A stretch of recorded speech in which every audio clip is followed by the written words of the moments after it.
क्रेडेंट पर्यावरण योद्धा शो में आपका स्वागत है।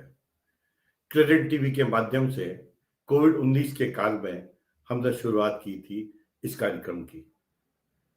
पिछले साल 2 अक्टूबर को श्याम सुंदर पालीवाल से कार्यक्रम की शुरुआत हुई थी और जिन्हें अभी हाल ही में पद्मश्री सम्मान प्रदान किया गया है और जिनका पिपलांत्री मॉडल देश दुनिया में पहचाना जाता है।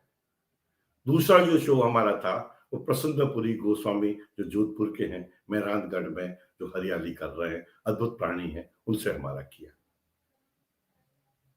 लगातार काम करते रहे और हम उन लोगों को तलाशते रहे जो लोग निस्वार्थ भाव से पर्यावरण की रक्षा करते हैं और ऐसे ही एक साथी हैं विष्णु लांबा। विष्णु लांबा जी, आपका बहुत बहुत स्वागत है। विष्णु लांबा 33 वर्ष के हैं और 6 वर्ष की आयु से ये पर्यावरण में जुटे हुए हैं। 9वीं कक्षा में थे ये, तब घर छोड़ के निकल गए और एक सामान्य जिंदगी जीते हैं। पर आज भारत हो या भारत के बाहर हो, सब लोग इनको पहचानते हैं। इनका इस कम उम्र में भी चंबल घाटी के डाकुओं को उन्होंने पर्यावरण से जोड़ा और यहाँ पर अंतर्राष्ट्रीय सम्मेलन हुआ। इन्हें कई राष्ट्रीय और अंतर्राष्ट्रीय पुरस्कार मिल चुके हैं। इन सब पर चर्चा करें उसके पहले इनकी गतिविधियों की देखते हैं एक झलक।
राजस्थान में टोंक जिला है, उससे 15 किलोमीटर दूर लांबा गांव है जो आपकी जन्मस्थली है। वहां बचपन में इनको पौधा चोर कहा जाता था, परंतु एक समय ऐसा आया जब 2012 में भारत के राष्ट्रपति स्वर्गीय प्रणब मुखर्जी ने इन्हें ट्री मैन ऑफ इंडिया के नाम से संबोधित किया। बहुत सामान्य साधारण व्यक्ति के रूप में ये जीते हैं और इसका परिणाम ये होता है सामाजिक परिवर्तन करते हैं। समय समय पर उन्हें गलत तत्वों के हाथों हमलों का शिकार भी होना पड़ता है। ऐसे हैं विष्णु लांबा। इन्होंने चंबल घाटी के डाकुओं से लोग डरते हैं, पर चंबल घाटी के डाकुओं को उन्होंने पर्यावरण के लिए इकट्ठा किया और जयपुर में उनका सम्मेलन आयोजित किया। तभी उन दिनों में उनसे मेरा परिचय हुआ और निरंतर ये भागते दौड़ते रहते हैं। इन दिनों ये महाराष्ट्र में काम करने के लिए निकल रहे हैं, वहाँ काम कर रहे हैं। मध्य प्रदेश में भी ये अच्छा काम कर रहे हैं। विष्णु लांबा जी बचपन के उन दिनों की तरफ लौटते हैं जब लांबा गांव में आपका जन्म हुआ और आप पर्यावरण की ओर उन्मुख हुए। लगभग इस यात्रा में अनेक लोग मुझे मार्गदर्शक के रूप में, सहभागी होने के लिए, साथी कार्यकर्ता के रूप में, प्रेरणा स्रोत के रूप में अनेक लोग मिले। उनमें से जिन जिन लोगों का नाम लेकर के खुद को गौरवशाली महसूस करता हूं, उनमें एक आदरणीय मधुप साहब हैं जो आज मुझे अपना पावन सानिध्य प्रदान कर रहे हैं। तो सबसे पहले तो इस मंच से जुड़े सभी कार्यकर्ताओं को, टीम को बधाई, आभार जिन्होंने याद किया, और आदरणीय मधु साहब को विशेष आभार जिन्होंने अपना सानिध्य प्रत्यक्ष रूप से प्रदान किया। बचपन की ओर लौटे। बचपन की ओर बिल्कुल मैं लौटता हूँ। 7 साल की उम्र में जब गांव में शुरुआत हुई, और कल्पना नहीं थी कि वो एक छोटी सी शुरुआत कई सारे पड़ाव तय करते हुए और इस तरह के परिचय की ओर भी मुझे बढ़ाएगी। लेकिन निश्चित रूप से वो जुनून नहीं मिटने दिया, वो ज़मीर नहीं बिकने दिया, वो ईमानदारी नहीं बिकने दी। अपने आप को जितना कठोर कर सकते थे अपने लिए करने की पूरे जो प्रयास थे सब कर लिए हैं, और जमाने के लिए जितने कोमल हो सकते थे उतना करने का प्रयास किया।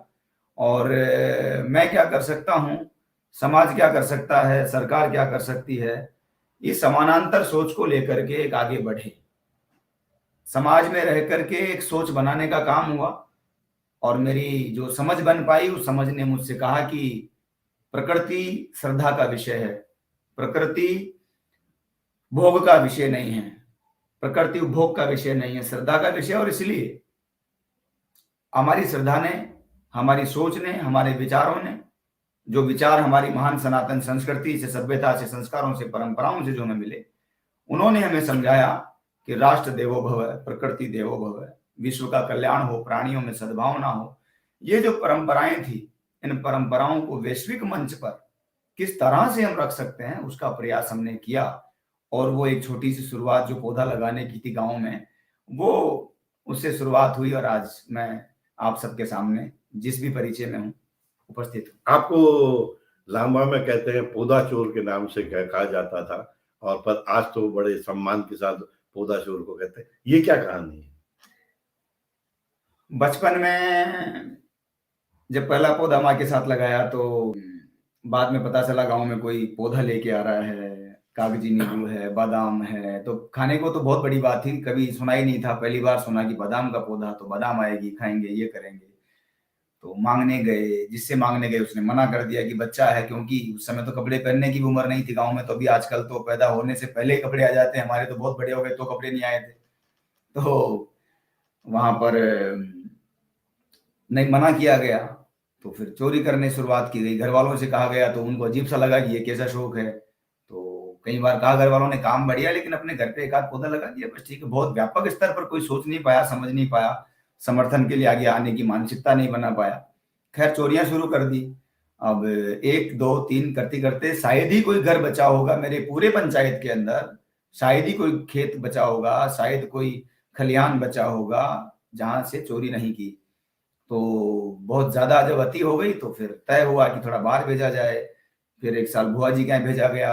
उससे पहले मैं संन्यास आश्रम की ओर बढ़ने लगा, तो वहां भी गुरुजी ने दीक्षा नहीं दी, आश्रम में रहने का समय बहुत मिला। उसके बाद भी प्रयास किया, टोंक में कृष्णदास जी फुलारी महाराज के यहाँ किया, उससे पहले रामचंद्र दास जी महाराज के आश्रम में प्रयास किया, लेकिन वो नहीं हो पाया। बीएसएफ में जाने की इच्छा थी, वो नहीं कि कई कारणों से पूरी नहीं हो पाई। आज भी मलाल है बीएसएफ में नहीं जाने का। तो बस वो शुरुआत हुई गांव में, धीरे धीरे नहीं जुड़ाव बना। कुछ लोग साथ लगे, नाम मात्र के जो बुजुर्ग लोग थे हमारे, अभी तो कई लोग उनमें से नहीं हैं, कई लोग हैं सही रूप में। तो बाद में जयपुर आना हुआ, बुआ जी के यहाँ जाना हुआ, कई जगहों पर। फिर एक अल्पायु के लंबे कालखंड में अनेक अनुभव, और उनके बाद में पौधा चोर से एक अपमान और फिर सम्मान की यात्रा का विषय बना। जी। इसके बाद आपको अब ट्री मैन ऑफ इंडिया कहा जाता है, ये किसने कहा? देश के सभी क्रांतिकारी परिवारों को तलाश कर जब माननीय राष्ट्रपति के रूप में देश के महान विद्वान नेता आदरणीय प्रणब मुखर्जी की सेवा में उपस्थित होने का अवसर मिला, और उस समय जब इस तरह का मान सम्मान उनके द्वारा मिलने के बाद जिस तरह की देश में जो अखबार मीडिया ने जो छापा, जिस तरह की वैल्यू मिलने लग गई, जिस तरह का वेटेज मिलने लग गया, वो अपने आप में एक अद्भुत था। तो उनका केवल ये सम्मान दे देना और उसके बाद में जीवन में एक बहुत बड़ा बदलाव आना, ये अपने आप में एक बहुत बड़ी बात है। तो उसके बाद अभी जब मुझे बोलना चाहिए नहीं बोलना चाहिए मुझे नहीं पता, लेकिन लोग इसे किस रूप में देखेंगे मुझे नहीं पता, मेरा किसी पार्टी से कोई वो नहीं है। लेकिन अभी सब शर्मिष्ठा दीदी को पता चला, प्रणव दा की जो सुपुत्री हैं, तो उन्होंने भी अभी ट्विटर पे आपने देखा होगा मेरे ट्री मैन ऑफ इंडिया वाले हैंडल पर वो आई और उन्होंने अपना आशीर्वाद दिया। तो मैं आभारी हूँ कि प्रणव दा के बाद उस परिवार ने भी मुझ पर विशेष कृपा की शर्मिष्ठा दीदी के माध्यम से। तो ऐसे महान विद्वान लोगों का, प्रणव दा एक अद्भुत नेता थे भारत के, हम उनका एहसान कभी नहीं भुला सकते। तो प्रणव दा जैसे लोगों की प्रेरणा, उनका मार्गदर्शन और जिस राह पर वो चला गए, उस लकीर को हम पकड़ के चलते रहे और आज देश में पौधा चोर को भी आज लोग सम्मान दे रहे हैं, नहीं तो शायद भटक रहे होते इधर उधर। 9वीं कक्षा में आपने लांबा छोड़ा? लांबा तो मैंने बहुत पहले छोड़ दिया, लेकिन 9वीं कक्षा में आने के बाद पूरी तरह छोड़ दिया। 8वीं पास करके पूरी तरह छोड़ दिया। पहले मैं बीच में आता जाता रहा, मैं जंगलों में रहा, संन्यास आश्रम में रहा, तो मैं आता जाता रहा बीच बीच में, लेकिन 8 क्लास करके पूरी और फिर पूरी तरह छोड़ दिया। और गांव छोड़ने के बाद आपने और किस ढंग से काम चालू किया? गांव छोड़ने के बाद कई सारे, कोई एक नहीं थी दिशा, दिशा तो थी ही नहीं ना, सिर्फ पेड़ लगाना है, नौकरी नहीं करनी है, घर वालों से कुछ नहीं लेना है, तो पैसा कहाँ से आएगा, रोटी कहाँ से आएगी, आवास कैसे मिलेगा। तो जब तक हमारे महान विद्वान जो मार्गदर्शक थे आदरणीय एस.एन. शर्मा साहब, हाँ, उनका जब तक आशीर्वाद रहा, अभी तो शरीर रूप में नहीं रहे वो, तो उनका जब तक आशीर्वाद रहा तब तक तो देखने की जरूरत ही नहीं पड़ी। तो उन्होंने बराबर मनोबल बढ़ाया। फिर मैं घर पूरी तरह 9th में छोड़ दिया, तो कुछ सालों तक तो बहुत भयंकर संघर्ष रहा। तो भोजन की भी चिंता थी, रहने की भी चिंता थी, लेकिन उन चिंताओं ने, उस समस्याओं ने समाधान का रास्ता तय किया। हमारे जुनून ने, हमारी जिद ने, हमारी ईमानदारी ने, हमारे कार्य के प्रति लगन ने, और हमें गिरने नहीं दिया। लोगों ने, आप जैसे जो आदरणीय मधु साहब, आप जैसे लोग बहुत कम है दुनिया में जिन लोगों ने हमेशा मनोबल बढ़ाया है। तो ऐसे लोग मिलते चले गए और ऐसे ही एक महान विद्वान व्यक्ति आदरणीय धन प्रकाश जी त्यागी, धन प्रकाश जी भाई साहब का जीवन, मुझे लगता है शायद ऐसे लोग धरती पर कोई गिने चुने होंगे। धन प्रकाश जी भाई साहब ने मेरे पिताजी से कहा कि 9th क्लास में संभवतः मैं था उस समय, तो उन्होंने कहा कि श्रवण जी एक बात पूछनी है। तो पिताजी, मेरे परिवार में ऐसे लोगों का बड़ा सम्मान है सन्यासियों का, तो पिताजी ने कहा आदेश करें। तो उन्होंने कहा आज के बाद विष्णु को मैं ले जा रहा हूँ और आपका कोई अधिकार नहीं है, आपको कोई आपत्ति तो नहीं है। तो उन्होंने कहा मेरा तो पिंड छूटा, आप इसको ले जाओ।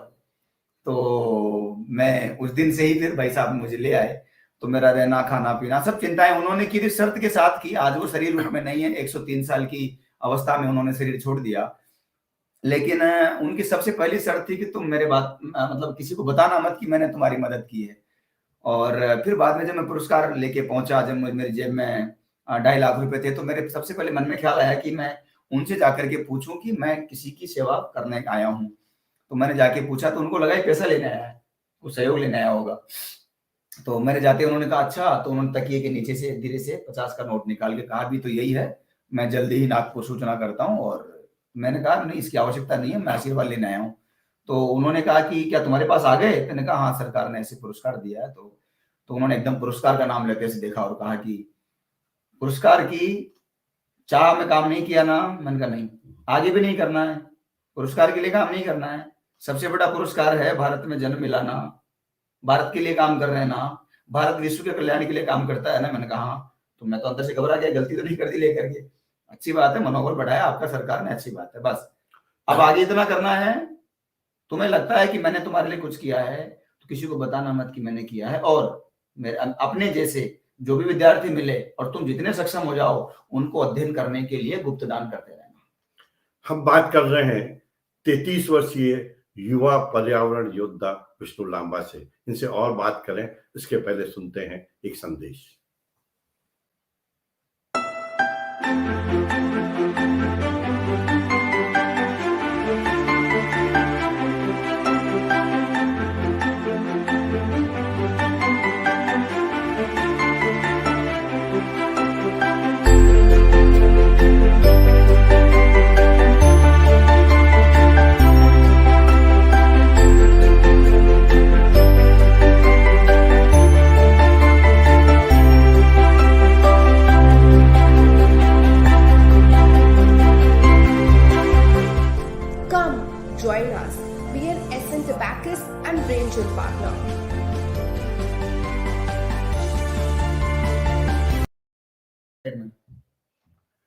हम बात कर रहे हैं विष्णु लांबा से।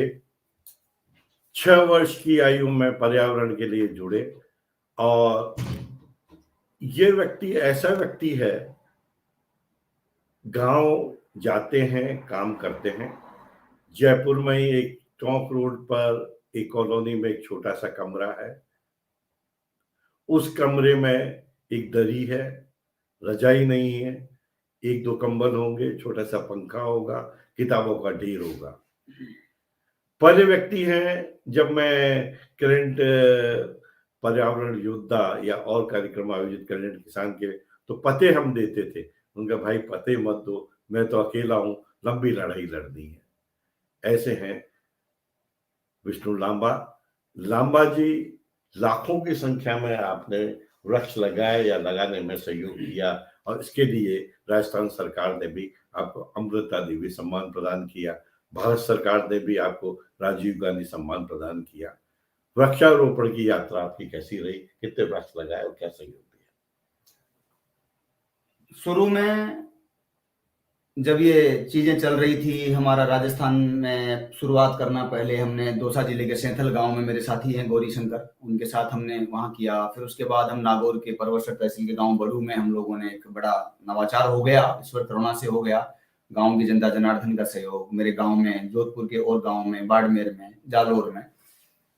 लेकिन गणना का विषय कभी नहीं आया। गणना का हमें 2005 में हमारे साथ में एक पुलिस अधिकारी थे, उनको जो भी अवार्ड मिला तो बताया गया कि ऐसा ऐसा ऐसा। तो उन्होंने बताया कि थोड़ा आप भी ध्यान रखा करो, कहाँ कितने लगा रहे हो। जब आप लगा रहे हो, फ्री में पेड़ लगाते हो, वो सूख जाएगा तो क्या करोगे? मैंने कहा पता नहीं पीछे क्या होता होगा। तो फिर हमने एक फोरम बनाया, जो भी हमसे पेड़ लगवाएगा हम उसे लिखित में लेते थे, 3 साल की मेंटेनेंस आप करेंगे, और नहीं करेंगे तो हम आपके खिलाफ सख्ती से कार्रवाई के लिए सरकार के पास जाएंगे, कोर्ट का दरवाजा खटखटाएंगे, थाने में जाएंगे। तो उस डर से लोगों ने फिर कम एप्लीकेशन देना शुरू कर दिया कि उतना ही लगवाओ जितना हम चाहते हैं। तो हमारे पास में एक पूरा कमरा भरा हुआ है इस समय, लगभग 11 लाख पौधे उगा करके कल्पतरु संस्थान के कार्यकर्ताओं ने, टीम कल्पतरु ने लोगों को निःशुल्क वितरित किए, जिसमें से 5.25 लाख तुलसी का तो वर्ल्ड रिकॉर्ड बनाया हम लोगों ने, आपको ध्यान है, आप उसमें सहभागी भी रहे, टीम में भी गए थे आप उस समय। उसके बाद में 13 लाख पौधे हमने कोर्ट में लड़के बचाए हैं ऑन रिकॉर्ड। माननीय न्यायालय ने हमारा बहुत मनोबल बढ़ाया है, अभी बनास में भी बढ़ाया है, और पहले भी माननीय न्यायालय ने हमेशा पूरा कंधे से कंधा मिला करके हम लोगों को बहुत मोटिवेट किया है। तो special thanks to honourable court. And अभी 26 लाख पौधे लगा करके बड़े करने का काम, ये विभिन्न समय, विभिन्न योजनाएं, विभिन्न सरकारें, विभिन्न लोग, विभिन्न जगहों पर हम लोगों ने विभिन्न नवाचारों के साथ में, विभिन्न लोगों के साथ में, और ये लगाने और लगवाने का कार्य जो हुआ है, 50 लाख वृक्षों का रिकॉर्ड हमने माननीय भारत सरकार को के समक्ष प्रस्तुत किया है। माननीय राष्ट्रपति महोदय को भेजा है, माननीय प्रधानमंत्री जी को भेजा है, माननीय गृह मंत्री जी को भेजा है, एमओसीसी को भेजा है, और उसके बाद हमें ये राष्ट्रीय राजीव गांधी पर्यावरण पुरस्कार, अमृता देवी और ये सब चीजें आशीर्वाद के स्वरूप मिली है। आपने निस्वार्थ भाव से सम्मान दिया, और राजस्थान सरकार ने अमृता देवी सम्मान भी नाम इसलिए रखा कि पर्यावरण का प्रति वो देश दुनिया के अंदर है। आपने बनास की चर्चा की। आपके संघर्ष में कई बार आप पर हमले हुए। अगर अभी हाल ही में जब आप हमला हुआ, पूरे देश में चर्चा थी, तब जो 3 महीने आप अस्पताल में रहे, बनास वाले में रहे, मैं तीसरी बार हमला था, और कई बार छोटे मोटे हुए होंगे, तो इनसे आपकी हिम्मत टूटती नहीं? डर तो खैर डिक्शनरी में नहीं रहा कभी। मैं तो हमेशा माननीय न्यायालय को भी सोशल मीडिया के माध्यम से और पत्र के माध्यम से भी माननीय राष्ट्रपति महोदय की सेवा में मैंने एक पत्र प्रस्तुत करके और अनुरोध किया था। जब चंबल से मैं लौट के आया तो हौसले बढ़े, सब लोगों ने मोटिवेट किया, चंबल के दस्यु भाइयों ने बहुत साथ दिया। तो मुझे लगा कि मैं नक्सलियों को भी काम कर सकता हूँ, उन्हें भी सरेंडर करवा सकता हूँ। तो पत्र लिखा मैंने, लेकिन उस समय जब वो सुकमा वाला इंसिडेंट हुआ और 22 हमारे जाबाज सिपाहियों के साथ में जब इस तरह की घटना हुई, तो फिर मैं उधर सोचना बंद कर दिया, क्योंकि मेरे लिए जवान से बढ़कर कुछ नहीं हो सकता। तो जो जिन्होंने जवान को ठेस पहुंचाई वो मेरे को बड़ी धक्का लगा मुझे, फिर उधर सोचना बंद कर दिया। इसलिए डर वर तो खैर डिक्शनरी में नहीं है, लेकिन जिम्मेदारी है, एक जिम्मेदारी है कि हर जगह जहां भी आप 2 कदम आगे बढ़ते हैं, समाज आपको लाड प्यार देता है, सम्मान देता है, इसका मतलब आप और जिम्मेदार होते जा रहे हैं। किसी को पुरस्कार मिलता है तो इसका मतलब ये नहीं कि वो बहुत बड़ा कुछ हो गया, उसका मतलब है कि आप और जिम्मेदार हो गए। अभी आपने थोड़ी देर पहले जिक्र किया कुछ लोगों का जो जिन्होंने देश में अच्छा काम किया और सरकार ने उनको मोटिवेट किया है किसी न किसी पुरस्कार के माध्यम से। मुझे लगता है उनके ऊपर और जिम्मेदारी ज्यादा बढ़ गई है, वो सड़क पर थूक नहीं सकते, किसी को अपशब्द नहीं बोल सकते, मर्यादाओं में रहकर अपनी बात रखेंगे। तो बस बात यह है कि जब इस रास्ते पर चल पड़े हैं तो उस रास्ते पर तो माँ सीता को नहीं छोड़ा लोगों ने, भगवान राम को नहीं छोड़ा लोगों ने, कृष्ण तक को पता नहीं क्या क्या बहरूपिया तक कह दिया शिशुपाल ने। तो इस तरह से कई चीजें हुई तो हमारे ऊपर बनास में हुआ, बनास के बाद में फिर एक केस के माध्यम से प्रयास किया गया, फिर उसके बाद में अभी गांव में हरे पेड़ों की कटाई को रोकने के लिए बचाने के लिए प्रयास किया तो वहां पर भी जानलेवा हमला हथियारबंद लोगों ने जिनके खिलाफ लूट मार डकैती और बलात्कार और जाने कितनी घटनाएं उनके खिलाफ है। मेरा आपसे आग्रह है और हमेशा रहा है, हम लोगों को कानून को कमजोर नहीं समझना चाहिए, माननीय न्यायालय को कमजोर नहीं समझना चाहिए। सत्य का रास्ता बहुत पावरफुल रास्ता है और निसंदेह रूप से आपको संघर्ष होगा, हो सकता है संघर्ष में आपकी जान भी चली जाए, लेकिन आप जिस राह पर चल पड़े हैं वो राह लोगों के लिए प्रेरणा बनती है। तो भगत सिंह तो आज हमारे बीच में नहीं है, विवेकानंद जी आज हमारे बीच नहीं है, रविंद्रनाथ टैगोर आज हमारे बीच नहीं है, राणा प्रताप हमारे शान राजस्थान की वीर शिरोमणि है, आज वो हमारे बीच नहीं है, मेरे प्रिय लोगों में है राणा जी। और कई लोग हैं, आज चंद्रगुप्त मौर्य हमारे बीच नहीं है, सम्राट अशोक हमारे बीच नहीं है, चाणक्य हमारे बीच नहीं है, बहुत लोग हमारे बीच नहीं है, लेकिन उनके काम हमारे बीच में है। तो वो महान जो परंपरा है, उस महान परंपरा के संवाहक हम कैसे बन सकते हैं, उस पथ पर चलना तो बड़ी बात है, हम साहस कैसे जुटा सकते हैं। तो वो साहस जुटा रहे हैं, हरे पेड़ों की कटाई के माध्यम से हम लोगों को प्रयास करें कि आप मत काटिए। हम अवैध शिकार जो हो रहा है, वन्य जीवों का जो शिकार होता है उसको रोकने का प्रयास कर रहे हैं, हरे पेड़ों की कटाई का जो काम है, जो अवैध खनन का जो काम है उसको रुकवाने का प्रयास, जहां भी गए वहां ये प्रयास किया। और हर जगह जहां भी आप सन्मार्ग पर कदम बढ़ाएंगे तो राक्षसी प्रवृत्ति के जो कुछ लोग होते हैं वो हर जगह आपको रोकने का प्रयास करते हैं। आपको अपना दृढ़ता के साथ में उसका विरोध करना है, न्याय संगत तरीके से विरोध करना है। और माननीय न्यायालय ने एक बात जरूर कही है कि आप अपनी सुरक्षा का ध्यान रखें, तो उसके लिए निस्संदेह रूप से हम पूरी तरह से तैयार हैं।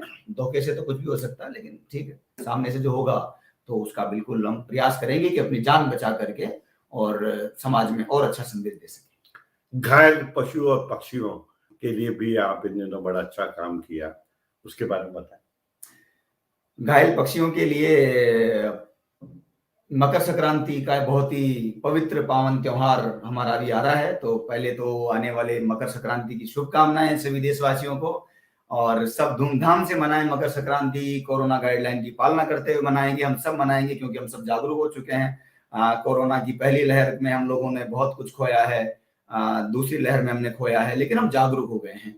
अब हमें सीखने की आवश्यकता नहीं है, हमें पता है कि हमें क्या करना है। तो अभी अगर तीसरी लहर आती है और इसकी कोई विशेष हमारे सामने इस तरह की घटना होती है तो हम निश्चित रूप से बहुत ही जिम्मेदारी के साथ में और उसकी पालना करेंगे और इस युद्ध को भी लड़ेंगे हम लोग। तो पशु पक्षियों के लिए आप चाइनीज माझा का उपयोग उस समय होता है, जो माननीय न्यायालय हम लोगों ने लगातार संघर्ष किया और कहीं हमें लगा कि कोर्ट में जाना चाहिए, हमारे साथी कार्यकर्ता कहीं संगठन कोर्ट में गए और माननीय न्यायालय ने 2012 में इसके ऊपर बैन लगा दिया था। लेकिन पालना में दिक्कत आ रही थी, तो हमारे राजस्थान के वन मंत्री के रूप में आदरणीय राजकुमार जी रिणवा साहब जब थे, तो उस समय मैंने विशेष विनम्र आग्रह किया और रिणवा साहब बहुत ही एकदम सन्यासी प्रवृत्ति के व्यक्ति हैं, बहुत ही अद्भुत नेता थे हमारे। तो उन्होंने वन मंत्री महोदय ने मेरे आग्रह को बिल्कुल स्वीकार किया। उन्होंने कहा कि चलो जो विष्णु कह रहा है वो उसको थोड़ा देखिए। उसके बाद टीमें गठित हुई राजस्थान में और उसके बाद ये अभियान पूरी तरह से चल पड़ा। आज हम हर साल मकर संक्रांति पर 13, 14, 15 तारीख को एक कैंप लगाते हैं, सरकार से अनुमति लेते हैं, पुलिस विभाग भी, नगर निगम, जेडीए, माने जिलाधीश महोदय सब हमारा मनोबल बढ़ाते हैं, साथ देते हैं। और हम किसी तरह का फाइनेंशियली सपोर्ट हमने आज तक की सरकार से नहीं लिया है, हम अपने दम पर, अपने शुभचिंतकों के दम पर सारे काम करते हैं। और एक लंबी चौड़ी फौज देश में तैयार है, कल्पतरु संस्थान की जयपुर शहर में भी हमारी वुमेन्स विंग अलग से है, तो वो लोग अपना जन जागरूकता के ऊपर ज्यादा काम कर रहे हैं, जमीन स्तर के नवाचार भी करते हैं। तो लगभग 1300 पक्षियों की शुरुआत हुई, 700, 500, 400, 300, पिछली बार 200 कुछ पक्षी आए थे, कोरोना में थे, लेकिन कोरोना में भी हमारे जगह जगह टीमें गठित हुई और हम लोगों ने पूरा काम किया। इस बार भी हम लोग जो भी माननीय जिलाधीश महोदय गाइडलाइन प्रदान करेंगे तो उसके आधार पर अपने कार्यकर्ता जमीन स्तर के नवाचारों की ओर बढ़ेंगे और बेजुबान पशु पक्षियों के लिए काम करेंगे। आप सबसे अनुरोध है, जो भी मुझे सुन रहे हैं, देख रहे हैं, चाइनीज मांझा हमारे लिए बेजुबान पशु पक्षियों के लिए खतरा है। हमने 8 साल की उस चंचल को खोया है। उस चंचल के पापा आज भी रोते हैं मेरे पास आकर के, पंडित जी। तो मेरा आग्रह है आप सब लोगों से, उस चंचल को मैंने देखा है आंखों से तड़पते हुए, मरते हुए टोंक रोड पर। तो मेरा आग्रह यह है कि किसी की आप कल्पना कीजिए, 8 साल की बच्ची, आप अपनी, आपकी बेटी होती, आपका परिवार कोई सदस्य होता। कई केस हमने देखे हैं जिनकी गर्दनें कट गई है। हमारा त्योहार से कोई वो संकट नहीं है। त्योहार बिल्कुल हम मनाएंगे, मैं भी मनाऊंगा, और मैं भी अब धागे से पतंग उड़ाना सीख रहा था। पिछली बार तो मेरा तो कट गया था, इस बार फिर कोशिश करूंगा, लेकिन चाइनीज मांझा नहीं। हम देसी सद्दा उड़ाएंगे, पतंग उड़ाएंगे, बिल्कुल त्योहार मनाएंगे, लेकिन चाइनीज मांझा नहीं। माननीय न्यायालय ने सख्त आदेश दिया है, जो भी इसके खिलाफ मतलब जाएगा, चाइनीज मांझे से पतंग उड़ाएगा, देश सद्दा यूज नहीं करेगा, तो स्थानीय पुलिस प्रशासन, जयपुर पुलिस भी पूरी तरह से सख्त है।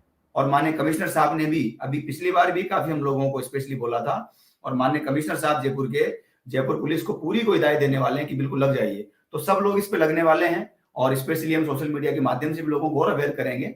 और जो व्यापार मंडल के लोग हैं उनसे मेरा अनुरोध है, कृपया चाइनीज मांझे से बचें, इसको ना खरीदें ना बेचें। इसके ऊपर पूर्ण पाबंदी है, तो उसकी पालना हम सबको करनी है, बेजुबानों के संरक्षण में आगे आना है। विष्णु जी, श्री कल्पतरु संस्थान की आपने बात की, सैकड़ों युवक युवतियां जयपुर में इसके लिए कार्य कर रही है, बहुत अच्छा काम कर रही है। ये कब बना, कैसे बना और कैसे काम कर रहा है? कल्पतरु संस्थान का कारवां जब बढ़ने लगा, कुछ लोग जुड़ने लगे, special thanks to Mark Zuckerberg and mister Dhirubhai Ambani. उन दोनों लोगों ने, एक ने फेसबुक दे दी और एक ने वो 10 रुपए का रिचार्ज दे दिया। अब नए नए घर छोड़ के आए, 2 रुपए जेब में नहीं थे, और माननीय प्रणब मुखर्जी ने आशीर्वाद दिया तो थोड़ा सा वेटेज मिलने लगा। फेसबुक बन गई, किसी ने फेसबुक बना दी, टोंक रोड पे एक मित्र है मेरे, उन्होंने फेसबुक बना दी, तो हमने उस पर फोटो डाली, पता चला कि बहुत लोग जुड़ते हैं। पता चला कोई ग्वालियर की 3 लड़कियां हमारी वो जुड़ गई। तीनों ने कहा कि नहीं नहीं भैया, आपको बिल्कुल यहाँ पर ऐसा ऐसा करना है। मैंने कहा इनका जुनून देखिए, आप लड़कियां होकर के जुनून देखिए। तो अभी भी वो याद करते हैं कभी रक्षाबंधन वगैरह पे। तो मैं उनके यहाँ पहुंच गया, तो वहां शुरुआत कर दी। तो मैंने सोचा यार ये तो वुमन ज्यादा जुड़ती जा रही है, अब कुछ थोड़ा सा इस प्रवृत्ति के लोग भी आ जाते हैं, तो थोड़ा उनके मान सम्मान और स्वाभिमान की रक्षा की चिंता भी हमें करनी है। तो फिर हमने तय किया धीरे धीरे, कुछ और लोग जुड़ गए, कुछ और जुड़ गए। फिर हमने डिसाइड किया बाद में कि नहीं, महिला शाखा अलग से होगी। तो मैंने विषय रखा हमारे कार्यकर्ताओं के सामने, तो हमने फिर उनका काम अलग से सौंप दिया कि जो भी बहुत ज्यादा हार्ड वर्किंग नहीं होगी, जागरूकता का जो काम होगा वो उनको देंगे। तो अभी एक सॉलिड टीम, लगभग 850 तो एक्टिव उसमें वॉलंटियर हैं वुमेन्स विंग में, तो वो लोग संभाल रहे हैं। बहुत बड़ी टीम है, अच्छा काम हो रहा है। रेगुलर भी, एक्टिव भी बहुत लोग हैं, और उनमें से कई सारे लोगों को अवार्ड भी मिला है। एक बच्ची को राष्ट्रपति पुरस्कार मिला है, एक को, कईयों को वन मंत्री ने सम्मानित किया है, कईयों को स्टेट अवार्ड मिले हैं, डिस्ट्रिक्ट अवार्ड मिले हैं, और हमारी कई बेटियों को तो मतलब कई बड़े दिग्गजों ने सम्मानित किया है। तो इस तरह से एक वुमेन्स विंग भी अलग से काम कर रही है, not only in Jaipur, other जो हमारे स्टेट हैं और अदर जो सिटी हैं उन जगहों में भी वुमेन्स विंग का काम बढ़ रहा है लगातार। और हमारे मेन विंग में तो हमारे लड़कों का काम जो जिस तरह का था, उन सब वॉलंटियर्स ने तो काम दुनिया करके दिखाया है। चाहे वर्ल्ड हैबिटेट सेंटर की लड़ाई लड़ी हो तो हमने लड़ी है, बिल्कुल लड़ी है, कोर्ट में लड़ी है, सड़कों में भी लड़ी है, प्रदर्शन किया है। जो भी संवैधानिक तरीके से हमारा विरोध प्रकट करने का तरीका था वो हमने किया। B2 बाईपास पर किया, नेशनल हाईवे पर किया, चाहे वो बांडी का बाव क्षेत्र में किया, कालवाल रोड में किया, चाहे वो कहीं भी राम सिंह रोड पर कहीं भी हो, चाहे वो अभी हाल ही में हमने जो हमारा जमुआ रामगढ़ है उसको लेकर के किया, कई सारे बनास हो, कुछ भी हो, सड़कों पे आकर के प्रदर्शन किए, संवैधानिक तरीके से किए, अपना एक तरीका था। हमने कानून को हाथ में नहीं लिया, लेकिन बिल्कुल सरकार का ध्यान आकृष्ट कराने का जो भी संवैधानिक तरीका हो सकता था वो अपनाया, और मैन विंग के माध्यम से अपनाया। तो वुमेन्स विंग को भी आशीर्वाद मिला है, मैन विंग को भी लगातार कई मंचों ने और सरकारों ने आशीर्वाद दिया है। सरकार की सिकी भी रही हो, हमें सबका स्नेह बराबर मिलता रहा है। ये बड़प्पन है सब बड़े जिम्मेदार लोगों का, और जिन लोगों ने कहीं ना कहीं अपने पद से दाएं बाएं होने का प्रयास कहीं ना कहीं अगर उन्होंने किया है, तो हमने उनको वापस सचेत करने का, राह दिखाने का, उनकी जिम्मेदारी का एहसास कराने का काम में भी हमने किसी तरह की कोताही नहीं बरती है, हर तरह का किया है। मुझे बताते हुए खुशी हो रही है। हमारे संस्थान की एक तरु सखी अभियान हमारे वुमेन्स विंग की कोई कार्यकर्ता चलाती हैं, अंशु, तो अंशु को आदरणीय राजनाथ सिंह जी ने आशीर्वाद दिया, हमारे विप्लव देव जी जो माननीय मुख्यमंत्री हैं त्रिपुरा के, उन्होंने दिया, और देश के कद्दावर मुख्यमंत्री हैं और बहुत ही एक्टिव मुख्यमंत्री हैं, अत्यंत सादगीपूर्ण सीएम हैं जयराम ठाकुर जी, उन्होंने हमारे मोनिका जांगीड़ जो हमारे अभियान चलाती हैं द जयपुर गार्डनर, उसको उन्होंने विशेष आशीर्वाद दिया। और खुश बात मैं मुझे बताते हुए खुशी हो रही है कि उसने तो अपनी इको फ्रेंडली वेडिंग कोरोना में करी और नारियल के छोटे-छोटे उसमें पौधे लगा करके, और अपने जो बाराती आए थे कोविड गाइडलाइन के अनुसार जो 30 के लगभग कुछ बाराती थे उनको दिया। तो मैं शादियों से दूर रहता हूँ, लेकिन मुझे थोड़ा उस समय लगा कि नहीं, 7-8 साल उस बच्ची ने हमारे साथ बराबर कंधे से कंधा मिला के निस्वार्थ भाव से काम किया। वो सामान्य परिवार से आती है, तो हम उसमें भी सहभागी बने।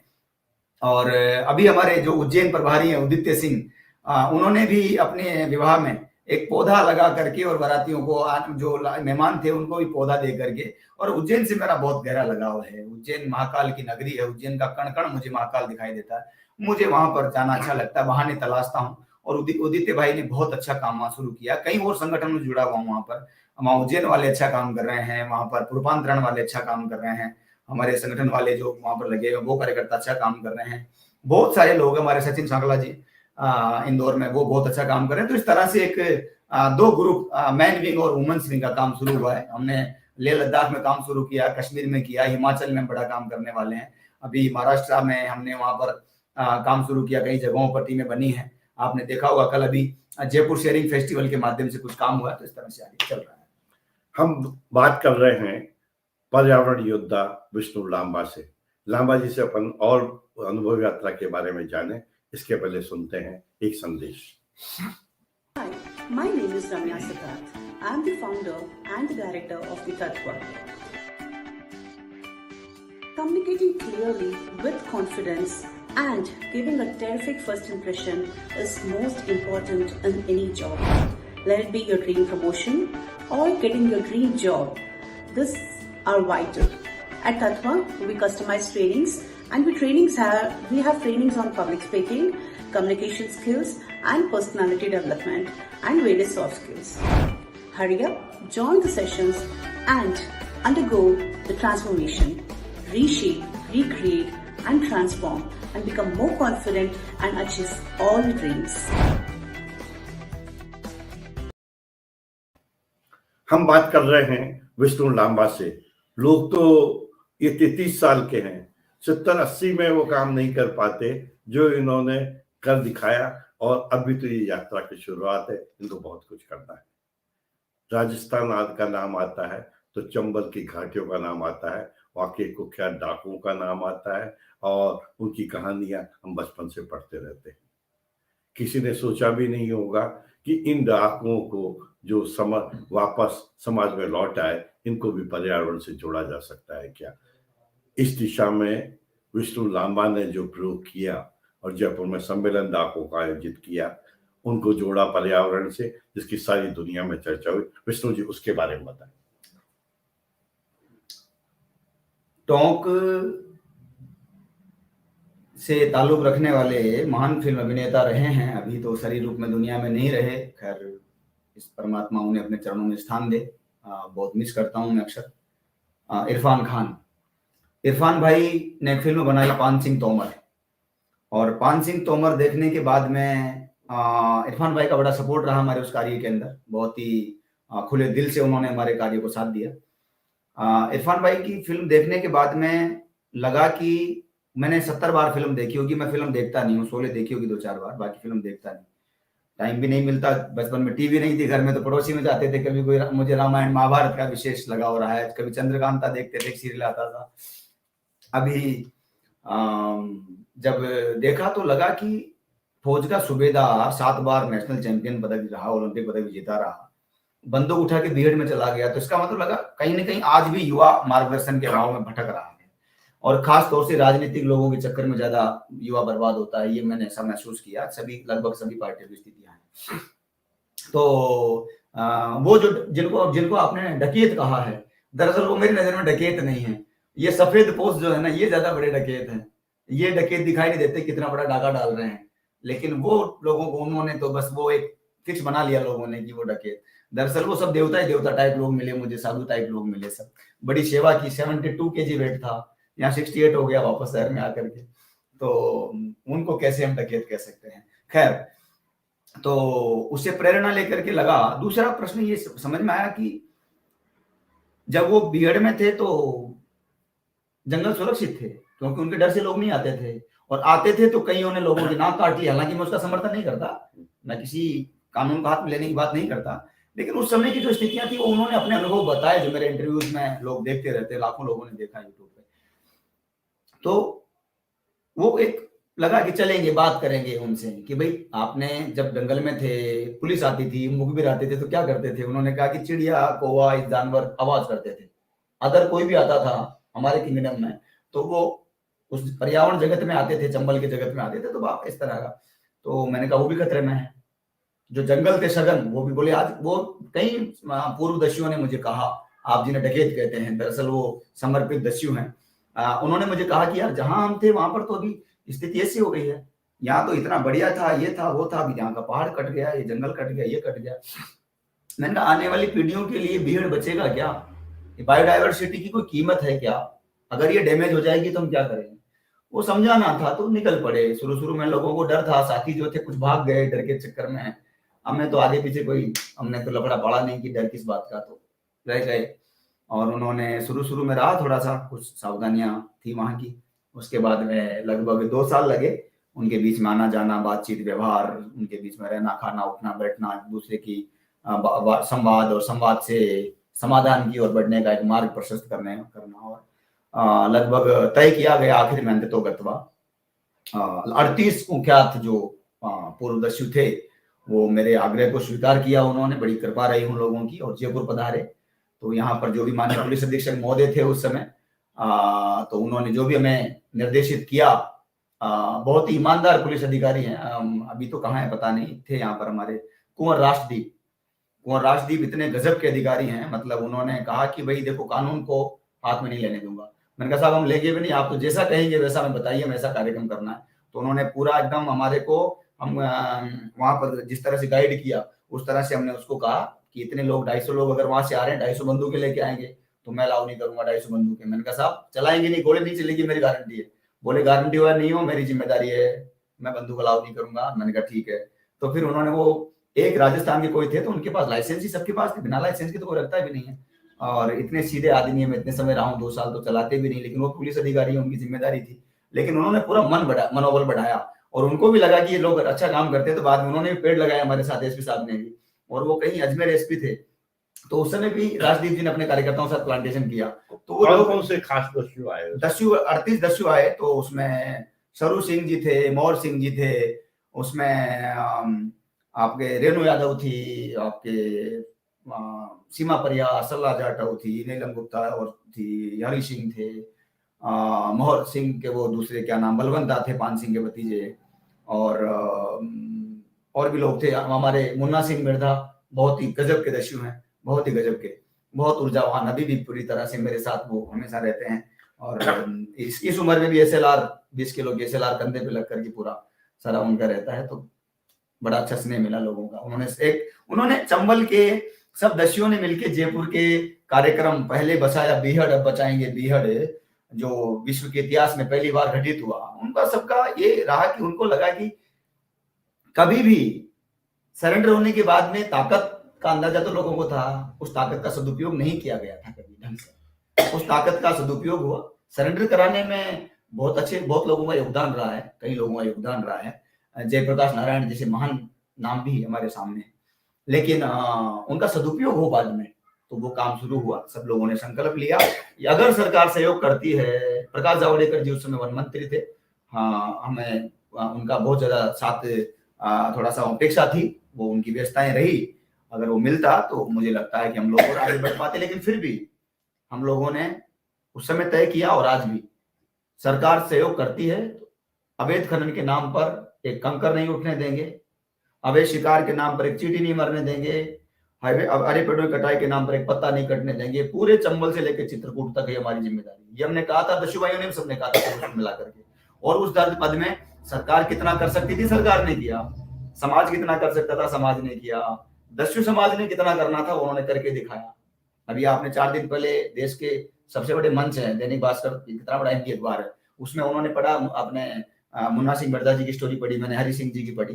तो अच्छा लगा, कहीं ना कहीं लोग उनको वेटेज दे रहे हैं, उनके अच्छे कामों को आगे ला रहे हैं कि ऐसे थे लेकिन अच्छे रास्ते पर चल पड़े हैं। अब भी पर्यावरण से जुड़े हुए हैं तो स्कूलों में स्कूलें हरी भरी कर दी, गांव हरे भरे कर दिए, छोटे छोटे बच्चों के बीच में। हमारे मुन्ना सिंह जी तो एक दिन बंदूक लेके पहुंच गए स्कूल के अंदर, हेडमास्टर साहब ने सोचा पता नहीं क्यों आए हैं, तो उन्होंने कहा भैया हम तो पौधो लगाएंगे। पौधा कहाँ से लाए? तो वो किसी दीवार में कहीं पीपल का पौधा निकल आता है, उसको बंदूक के आगे चाकू से निकाल के वो लेके वहां चले गए। तो हेडमास्टर साहब को लगा बड़ा अच्छा काम हो गया, तो ये तो वही काम करा रहा जो हम चाहते हैं, सरकार चाहती है। तो बच्चों को सबको फिर पेड़ लगाना शुरू कर दिया। इस तरह से कई जगह पर बदलाव आए। गब्बर सिंह ने अपने वहां पर रामगढ़ में, तो कई चीजें शुरू हुई और आज बदलाव देखने को मिल रहे हैं, भीड़ बच रहे हैं। जो सरकार ने, केंद्र सरकार ने तय कर लिया था, केंद्रीय पर्यावरण वन और जलवायु परिवर्तन मंत्रालय ने ये तय किया था, इस पर विचार करना शुरू किया था कि बीहड़ को समतल कर देंगे और खेती के लिए दे देंगे। लेकिन बीहड़ का अपना महत्व है, खेती के लिए कैसे, खेती अपनी जगह है, महत्व है उसका, लेकिन आप जो बायोडाइवर्सिटी जो डैमेज होगी वो एक बड़ा खतरा हो जाएगा आने वाले समय में। हम बात कर रहे हैं पर्यावरण योद्धा विष्णु लांबा से, जिन्होंने दशकों को भी आम आदमी से जोड़कर, पर्यावरण से जोड़कर एक नया इतिहास रचा। आपके इस अभियान में देश के कई समाज सेवकों ने, जिनकी दुनिया भर में चर्चा होती है, कई राजनेताओं ने और कई लोगों ने सहयोग किया, कोई अनुभव आप सुनाना चाहें? सहयोग तो बहुतों ने किया, लेकिन कुछ लोग हैं जो मंत्री नहीं रहे तो भी मंत्री हैं मेरे लिए, वो कुछ नहीं रहेंगे तो भी हमेशा वही सम्मान रहेगा उनके लिए।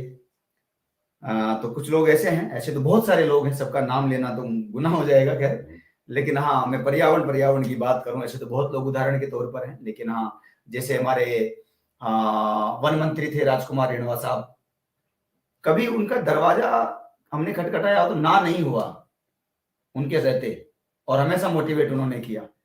उसके बाद रेणवा साहब तो अद्भुत नेता थे। उसके बाद में हमारे गजेंद्र सिंह जी खिंवसर साहब के पास जब भी गया, उन्होंने कभी स्वार्थ की बात नहीं करी, और खिंवसर साहब ने हमेशा कहा हाँ विष्णु बताओ क्या काम है, तुरंत जाते ही वो 1 मिनट में फ्री करते थे मुझे, 1 सेकंड में, हाँ विष्णु बताओ अच्छा हो गया ना, ठीक है। इतना जल्दी इतना फास्ट नेता मैंने नहीं देखा कभी भी, तुरंत काम। कभी कलपतरू टीम का कोई भी कार्यकर्ता पहुंच गया हो, खिंवसर साहब ने ना नहीं की। अब याद आती है चीजें, हमारे महाराष्ट्र के यशस्वी वन मंत्री के रूप में आदरणीय हमारे सुधीर मुनगंटीवार साहब, प्यार से सब लोग उनको भाव बोलते हैं, सुधीर भाव मुनगंटीवार साहब एक अद्भुत नेता है महाराष्ट्र के, मैं हमेशा उनके बारे में बोलता हूँ। आज वो वन मंत्री नहीं है, लेकिन उन्होंने मेरे जैसे एक सामान्य व्यक्ति को, ऐसे दिग्गज लोग जहां पर सेवाएं दे रहे थे उस विभाग में, अमिताभ बच्चन साहब दे रहे थे, रवीना टंडन जी दे रही थी, और सचिन तेंदुलकर जैसे भारत रत्न, ऐसे लोगों के जो स्थान उनको दिया जा रहा था, उस जगह मुझे भी उन्होंने एक सेवा का अवसर ग्रीन आर्मी के माध्यम से दिया, और कुछ समय ही सही, लेकिन हमारा एक प्रयास किया गया, और उनके जो नवाचार देखे उनसे बहुत सीखने को मिला। तो उनका मान सम्मान बहुत कम समय में, इतना कुछ ऐसे नेता मतलब वो भूत है पर्यावरण के लिए। उनको महाराष्ट्र के कहीं भी ले जाओ, किसी भी कोने में ले जाओ, पेड़ की बात है, सेवा की बात है, वो पहुंच जाते हैं। तो ये नहीं है, आज पोस्ट पर नहीं है, फिर भी मैं कह रहा हूँ, स्वार्थ तो मेरा कुछ है नहीं, कल भी नहीं था, आज भी नहीं है, लेकिन ये सच्चाई है। ऐसे बहुत लोग थे जिन्होंने मनोबल बढ़ाया, बहुत बड़ी लिस्ट है। तो ऐसे लोगों के बारे में सबका बोलना बड़ा वो मुश्किल है, और लेकिन अनुभव बहुत सारे रहे हैं निश्चित रूप से। हर स्टेट में कहीं ना कहीं अच्छे लोग, अभी तेलंगाना में अभियान चल रहा है हरिताहरम, तो कहीं ना कहीं प्रेरणा का काम कर रहा है हरिताहरम अभियान, और मैंने कल भी उस पर ट्वीट किया है। कुछ अनुभव हमारे वहाँ के युवाओं के रहे, जो हमारे वडोदरा में जो नदी है उसको बचाने के लिए, उसको अपने मौलिक स्वरूप में लाने के लिए लगातार वहाँ के लोग प्रयास कर रहे हैं। उज्जैन में लोग जो प्रयास कर रहे हैं, अन्य राज्यों में जो प्रयास कर रहे हैं, बिहार में जो प्रयास हो रहा है, पटना घाट जो कंगन घाट है वहां जो हमारी टीम काम कर रही है, वहां कुछ लोग मिले, कुछ नेता मिले, अधिकारी मिले, अधिकारी बहुत सारे मिले, अधिकारी इतने मिले कि मतलब बहुत अद्भुत अधिकारी मिले। 5% कोई जो पुलिसकर्मी का, पुलिस वालों के साथ रात दिन हम लोग देखते, हमारा काम पड़ता है, तो हमें ज्यादा वो याद रहते हैं, ऐसा मुझे लगता है। तो 5% पुलिस वाले चोर बेईमान जो भी हम कह सकते हैं उनको, वो है नो डाउट है, लेकिन जो बाकी बच गए उनको भी गाली पड़ जाती है उनके चक्कर में। ये बड़े दुख की बात है। पुलिस डिपार्टमेंट में इतने अच्छे लोग मिले, मैं 150 IPS अधिकारियों के साथ प्लांटेशन किया है मैंने, जाने कितने थानादार, कितने कर्मचारियों के साथ प्लांटेशन किया है। मुझे ऐसे ऐसे अनुभव मिले हैं, लोगों ने अपना टिफिन खाया है। मैंने किसी का नाम लूंगा तो भी दिक्कत हो जाएगी, थोड़ा अलग तरीके से ले जाएंगे। मैंने लोगों ने मेरी भूख की चिंता करी, रोटी की चिंता करी। एक हमारे बहुत बड़े एक अधिकारी हैं, 15 साल पहले मैं मिला था उन्हें, एक जो ये आपका वो जो है ना गांधी सर्किल, उसके सर्किल के पास में थे वो योगेश दादीज जैसा ईमानदार, ऐसा अधिकारी, ऐसा कार्यकर्ताओं के लिए लगने वाला हमारे एक थे थानादार यहाँ पर, अभी आजकल कहाँ प्रधान है, शिवरतन गोदारा जी। ऐसे बहुत लोग हैं। मैं तो ऐसे लोगों से मुझे बहुत सीखने को मिला, और ऐसी बड़ी लंबी सूची है। लेकिन कुछ लोग इस तरह के मिले जिन्होंने वहां टोंक में टेक हुआ, शिकायत तक दर्ज नहीं की गई, और फिर सम्मानित लोगों ने हमारा मनोबल बढ़ाया और फिर वो आगे बढ़ी चीजें। तो हम अनुभव यात्रा साझा कर रहे हैं पर्यावरण योद्धा विष्णु लांबा से। लांबा जी अंतरराष्ट्रीय स्तर पर संयुक्त राष्ट्र संगठन जो बहुत अच्छा काम कर रहा है पर्यावरण के क्षेत्र में, दुनिया भर में चिंता है, और अभी तो एक अंतरराष्ट्रीय स्तर के अधिकारी ने भी आपके बारे में टिप्पणी की, उसके बारे में बताएं। ऑनरेबल एरिक सोलहिम ग्लोबल लीडर हैं और ग्रेटेस्ट एनवायरमेंटलिस्ट हैं, और मेरे लिए ये प्रसन्नता का विषय है कि ऐसे महान वैश्विक नेता और महान पर्यावरणविद ने अपने सोशल मीडिया के माध्यम से तो वो मेरा मनोबल बढ़ाते ही रहे हैं, लेकिन अभी जब भारत यात्रा पर पधारे थे तो उसमें कई सारे लोगों ने उनके साथ मुलाकात की। आदरणीय धर्मेंद्र प्रधान जी थे, हमारे डॉक्टर हर्षवर्धन साहब ने, आदित्य ठाकरे जी ने, हमारे जेकी श्रॉफ जी के जो बेटे हैं टाइगर श्रॉफ जी ने उनसे वार्ता की, आनंद महिंद्रा साहब जिन्हें पद्मश्री मिला है, बड़े अच्छे इंसान, उन्होंने ऐसे कई लोगों को उन्होंने वार्ता की, उसमें मुझे भी उन्होंने शामिल किया। और 10 मिनट का समय दिया था लेकिन 1.5 घंटा मुझे मिला। उन्होंने सारी बातें सुनी, मेरे 5-7 सवाल थे, उनके जवाब भी उन्होंने दिए और बहुत ही बेबाकी से जवाब दिए। और उन्होंने एक अभियान हमने शुरू किया, कचरा दो पौधा लो। तो हमने आग्रह किया कि कचरा दो पौधा लो अभियान हम शुरू करने जा रहे हैं। तो हम चाह रहे हैं कि जो कोरोना जैसी वैश्विक मानवीय आपदा में लोग टूट चुके हैं, जो एक बनियान नहीं खरीद पा रहे हैं, तो मेंटली, फाइनेंशियली, फिजिकली टूट चुके हैं, तो हम उनको ले कैसे हम उनको मोटिवेट करें, मनोबल बढ़ाएं उनका थोड़ा त्योहार का समय आ रहा है, दिवाली, सब लोग साफ सफाई कर रहे हैं, तो स्वच्छ भारत अभियान भी हो गया, प्लास्टिक फ्री इंडिया भी हो गया, क्योंकि जो लोगों ने हमें प्लास्टिक दिया, हम आपके घर आए, हमने पौधा दिया, आपने सोशल मीडिया देखा होगा, मैं तो साझा नहीं कर पाया ज्यादा, टीम कल्पतरू जो सोशल टीम है वो काम करती है, मैं आजकल कम चलाता हूँ सोशल मीडिया। तो उन्होंने अपने घर का बहुत ही अच्छा आपने बताया, उन्होंने कचरा दो पौधे लो, उन्होंने अपना शर्ट दे दिया, किसी ने जूते पैंट, किसी ने क्या, किसी ने डब्बे डबली, किसी ने प्लास्टिक आइटम। तो हमने कंपनी से बात करी, प्लास्टिक आइटम जो मिला उसके हमने कुर्सियां और चद्दर और इस तरह की जो ईंटें हैं, टाइल्स हैं, वो बनाने का काम करती है, उस टाइप किया। कपड़े जो मिले उनमें जो अच्छे थे, उन अच्छे कपड़ों को हमने ड्राई क्लीन करा करके और वापस समाज में जो जरूरतमंद लोग थे उन तक पहुंचाने का प्रयास किया। तो 1 रुपया भी हमारा खर्च नहीं हुआ, और कल्पतरू संस्थान के कार्यकर्ताओं ने और जयपुर की जनता जनार्दन का आभारी हम, जिन्होंने बड़ा हमारा मनोबल बढ़ाया, और किसी का 1 रुपया खर्च नहीं हुआ, कोई स्पॉन्सर लेने की जरूरत नहीं पड़ी, और 5000 घरों में 5000 घरों को, जरूरतमंद लोगों को राहत सामग्री वितरण करने का अभी भी लगातार जारी है। आज भी हमने 1000 कपड़े कुछ जरूरतमंद स्थानों पर आज भी हमने पूरा ड्राई क्लीन करके और उनको भेजा है। तो एरिक सोलिम साहब ने दिल्ली में उस कार्यक्रम को नाम दिया कि ये ऐसा यूनिक आइडिया है कि ये केवल जयपुर में और भारत में नहीं रहना चाहिए, पूरी दुनिया में जाने की आवश्यकता है इसको, क्योंकि कोविड में लोग सब जगह परेशान हुए हैं और सब जगह अनावश्यक अनुपयोगी सामग्री भी है और सब जगह जरूरतमंद लोग भी हैं। तो हर जगह को प्लास्टिक मुक्त बनाना है, भारत को ही नहीं बनाना है। तो मैंने कहा, हम तो हमारे माननीय प्रधानमंत्री जी ने जो COP26 में कहा है, तो हमारी जिम्मेदारी है कि भारत सरकार ने जो कहा है हम उसमें हमारा योगदान जो बनता है वो हम देंगे। तो ये नवाचार एक हुआ और उन्होंने समर्थन दिया अपना, और उन्होंने इसको नाम दिया जयपुर शेयरिंग फेस्टिवल। उन्होंने कहा कचरा दो पौधा लो को दुनिया नहीं समझेगी, तो उन्होंने नाम दिया जयपुर शेयरिंग फेस्टिवल। उन्होंने ट्वीट भी किया और बड़ा आशीर्वाद दिया, उन्होंने वीडियो के माध्यम से भी जयपुर की जनता का आभार व्यक्त किया। उन्होंने कहा कि राजस्थान को आ रहे हैं जल्दी, तो अभी हमारी योजना बन चुकी है, वे भी आ रहे हैं, और देश के कई सारे जो सम्मानित लोग हैं, बॉलीवुड के भी कुछ नाम हैं, कुछ भारत सरकार के भी लोग हैं, और अन्य जो हमारे पर्यावरण जगत से जुड़े हुए लोग हैं वो भी उसका हिस्सा बनेंगे। और अभी जयपुर शेयरिंग फेस्टिवल का जो समर्थन उन्होंने किया, तो उसके बाद हम जयपुर एनवायरमेंट फेस्टिवल करने जा रहे हैं। जयपुर एनवायरमेंट जो फेस्टिवल है उसकी पिछले दिनों सूचना सुनी कि अभी जल्दी आप घोषणा करेंगे और राष्ट्रीय और अंतर्राष्ट्रीय स्तर पर मनाएंगे, इसके बारे में संक्षेप में बताएं। जयपुर एनवायरमेंट फेस्टिवल जैसे कल्पतरू संस्थान के लगभग 150 अभियान चलते हैं, वॉलेंटियर उनको संभालते हैं, ज्यादातर अभियान सोशल मीडिया पर भी पाए जाते हैं, चाहे जयपुर शेयरिंग एनवायरमेंट फेस्टिवल हो, चाहे द जयपुर गार्डनर हो, चाहे कल्पतरु नर्सरी हो, चाहे तरु सखी हो, चाहे कुछ और हो, इस तरह के अभियान हैं। लेकिन जयपुर एनवायरनमेंट फेस्टिवल एक ऐसा अभियान है, ऐसा कार्यक्रम है, जिसके माध्यम से हम ये चाहते हैं, हमें आवश्यकता इसलिए पड़ी, हर साल देखते हैं COP 22, COP 23, 24, 25, 26 अभी हो गया ग्लासगो में। अरबों खरबों रुपया की बर्बादी, जमीनी स्तर का कोई काम नहीं। जो देश अभी दबे कुचले हैं, उन देशों से जो वायदा किया गया था, जो विकसित देशों ने उनके साथ में जो कार्बन उत्सर्जित किया, उनका नुकसान किया, उसकी भरपाई तो अभी तक नहीं की गई।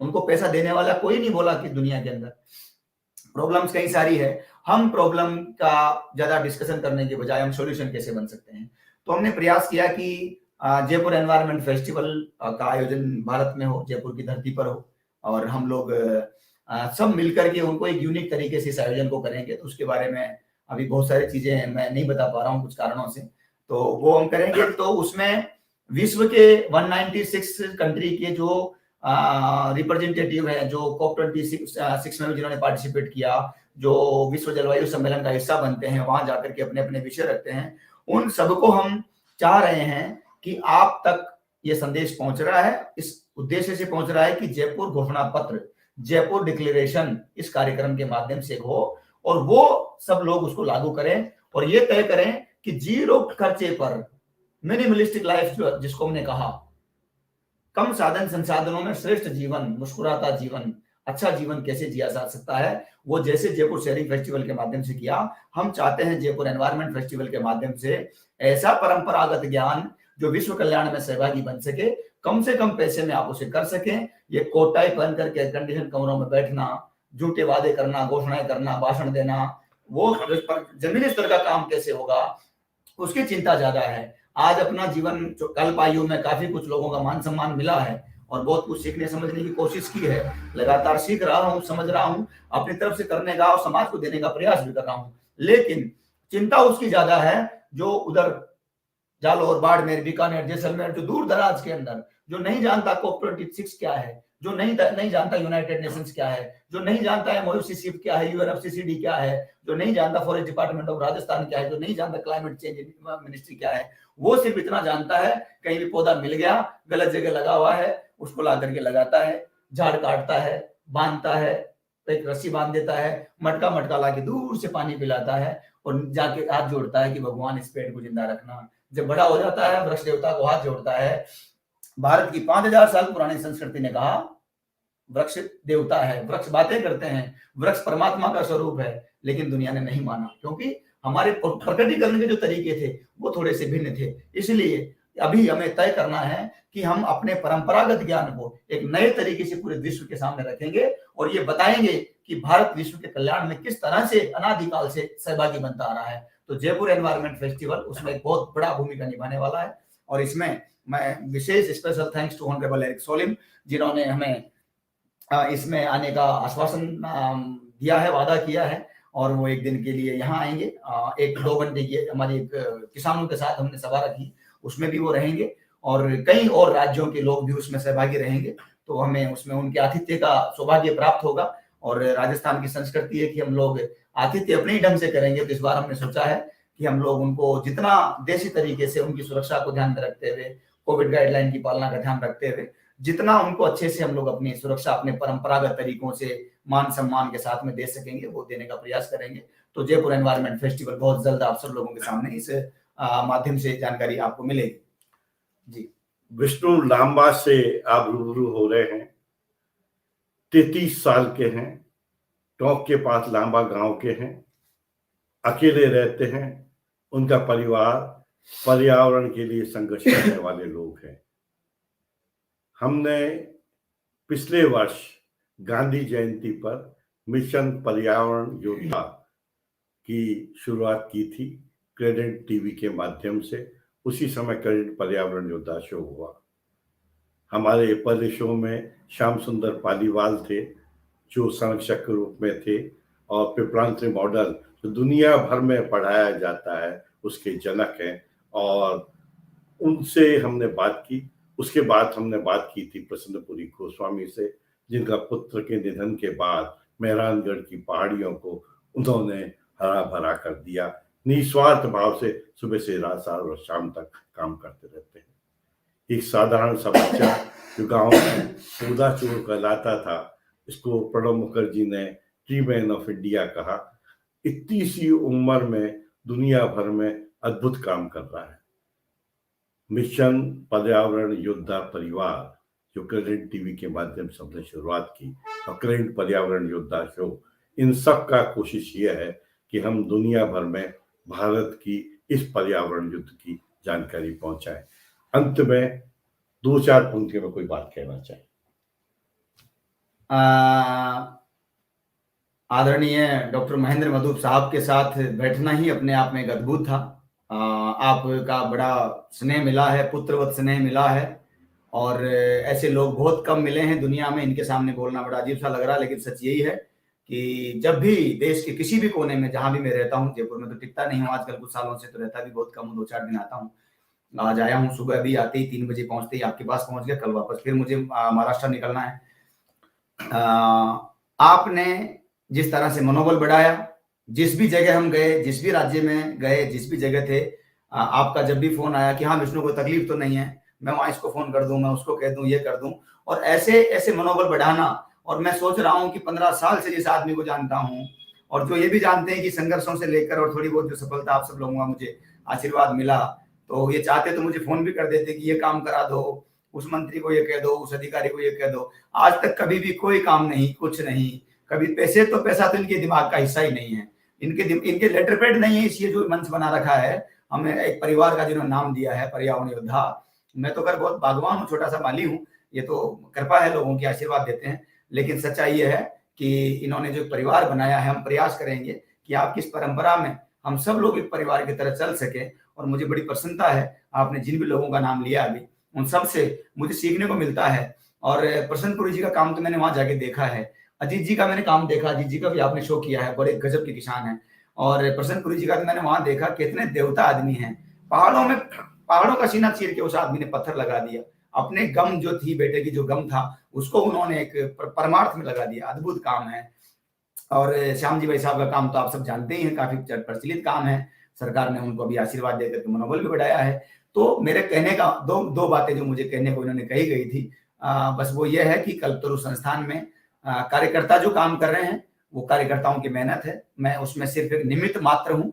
मैं कुछ समय से कल्पतरु संस्थान में प्रत्यक्ष सहभागी नहीं बन पा रहा हूँ बहुत ज्यादा।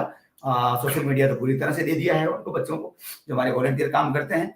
लेकिन हाँ, मेहनत उनकी है, लोग वो काम करते हैं, नाम मेरा हो जाता है। मैं बहुत ज्यादा कुछ करता नहीं हूँ, छोटी मोटी बागवानी पिछले 33 साल से कि 34 साल की आयु में 27 साल से कर रहा हूँ। तो इस बागवानी में आप भी मेरे साथ अगर कदम मिलाना चाहें किसी भी रूप में, तो जरूर मिलाइए। हम सब भारत को भारत बनाने का काम कर रहे हैं। हम राम की मर्यादा पर काम कर रहे हैं, हम कृष्ण की मर्यादा पर काम कर रहे हैं, हम हमारे सनातन परंपराओं पे काम कर रहे हैं। देश और धर्म के साथ समझौता नहीं कर रहे हैं। हम पेड़ लगाएंगे, कहीं भी लगाएंगे, हम चाहे कराची हो चाहे काशी हो, पेड़ लगाएंगे। मेरी सरकार मुझे जिस दिन आदेश करेगी, मैं वहां भी जाऊंगा, पेड़ लगाऊंगा। मेरा तो मन है कि मुझे कटाक्ष राज भेज दे और वहां भी मैं पेड़ लगा के आऊं। अभी मैंने देखा कल एक चैनल पे कटाक्ष राज का वीडियो, हमारे यहाँ से एक जत्था गया था, बड़ा अच्छा लगा। तो मेरा सबसे अनुरोध है, आप जहां भी हैं, जिस भी रूप में हैं, खुश रहने के लिए, प्रसन्न रहने के लिए, अच्छे बने रहने के लिए, स्वस्थ रहना जरूरी है। और उसके लिए मैं भाषण नहीं दे रहा हूं, बस इतना कह रहा हूं, खौफ में मत आइए, सावधान रहिए, कोरोना गाइडलाइन की पालना करते हुए हर काम कीजिए। आना जाना, जान पड़ोसी ले या परमात्मा, टिकट कटा के जेब में रखी हुई है, कोई फर्क नहीं पड़ता। जाना होगा जाएंगे, कोई परवाह नहीं है। और अपने तो कोई है भी नहीं, आपके थोड़ी बहुत कुछ आगे पीछे की है भी सही, तो इसलिए आपको ज्यादा चिंता करनी चाहिए। गाइडलाइन की पालना करें, और थोड़ा बहुत कुछ जो हो सकता है, आसपास कहीं भी हो सकता है। सर्दियां चल रही है, कुछ मकर संक्रांति आ रही है, मकर संक्रांति की बधाई भी दीजिए। और चाइनीज माजा ना यूज करें, इसका भी मैसेज दीजिए। आप भी मत कीजिए। कोरोना गाइडलाइन के बारे में बात कीजिए।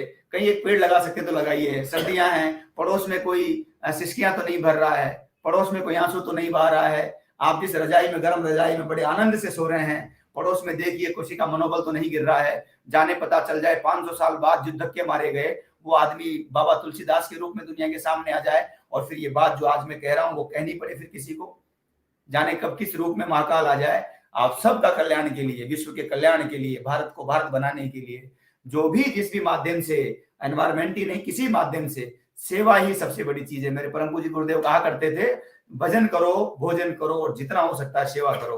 तो सेवा के रास्तों पर हम सब चलते रहें और विश्व कल्याण के लिए बढ़ते रहें। बहुत बहुत धन्यवाद आदरणीय मधुर साहब के साथ आज मुझे उनका पावन सानिध्य मिला, एकदम आनंद आ गया।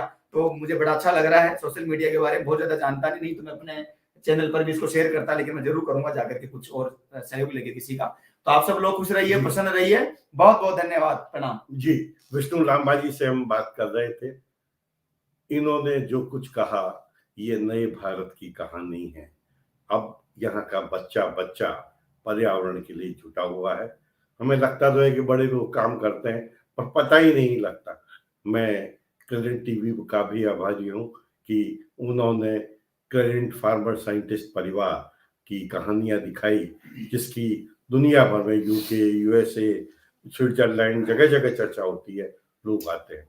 करंट पर्यावरण योद्धा की तो शुरुआत यहीं पर प्रारंभ हुई और कई बार लोग कहते हैं, मेरे ख्याल से सुनील नारनोलिया जी ने जब ये चालू किया, कि भाई कोई विज्ञापन कार्यक्रम तो नहीं है, देश का बहुत सामान्य व्यक्ति, कोई स्कूल नहीं गया, जिसका परिवार नहीं, सामान्य व्यक्ति, इन लोगों की कहानियां आप इतनी लंबी क्यों दिखाते हैं। नारनोलिया जी कहते हैं मैं तो मनुष्य धर्म निभाता हूँ।